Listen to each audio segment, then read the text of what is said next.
$1 million because at the time, I think we were suing Fulton County for Wolf Creek, and we were contemplating some other lawsuits. So that's neither here nor there. You put in the contract that we could have it reviewed by an outside party.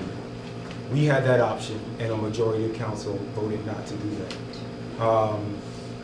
There was another contract for T. Dallas Smith to be our commercial realtor, and I don't remember 3 bids, I just remember them coming, and I wanted more time to review that contract, and I was outvoted.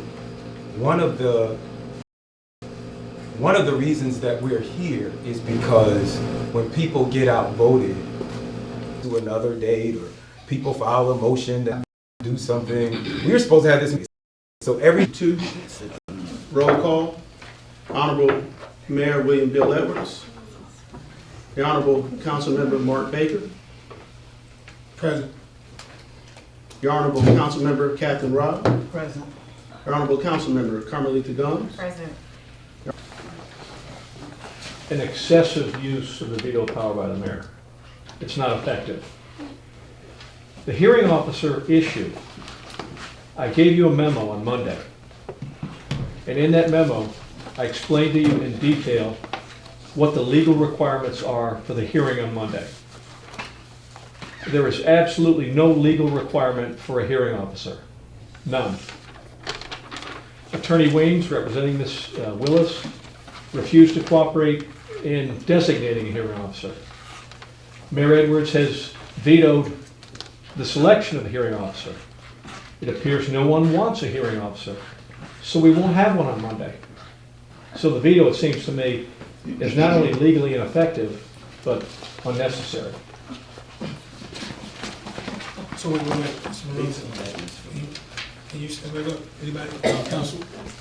Councilwoman Rowdy, Councilman Khalid. So, is it, and I think you had suggested that in that event, the mayor would preside over the hearing? Or how, for the benefit of the public? For the benefit of the public, consistent with my legal opinion on Monday, the council will be the jury and the council will be the hearing officer. This is very common. This is Georgia law. If a teacher is being removed, for example, the teacher has rights before he or she can be removed. And he or she is entitled to an administrative hearing. There's no requirement that there be a hearing officer. There's no requirement that the Georgia rules of evidence apply. Therefore, on Monday, this council will handle the removal hearing just as it handles every council meeting. Now, the fact that Mayor Edwards is one of the 2 council members whose removal, disqualification, or other relief is sought against, the council may choose to allow Mayor Edwards to retain the chair.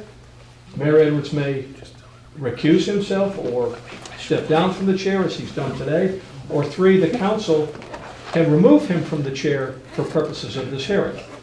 Those are choices that the council has.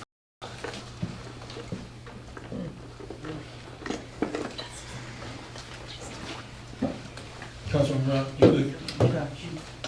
I'm good. Councilman Khalid. Is that a decision that we need to make today, or can we? No, on Monday. Thank you. Consistent with my memo on Monday, those hearing procedures that I've recommended comply with Georgia law, comply with the U.S.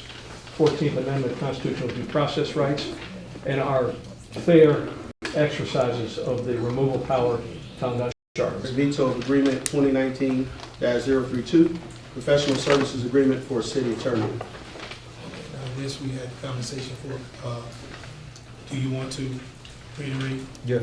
No, not you. The city attorney. For the sake of the I don't have any comment. I'm gonna go on record and saying that. She already did twice. So, Could you be disrespectful, Councilmama Gilliard? I didn't interrupt you when you were talking.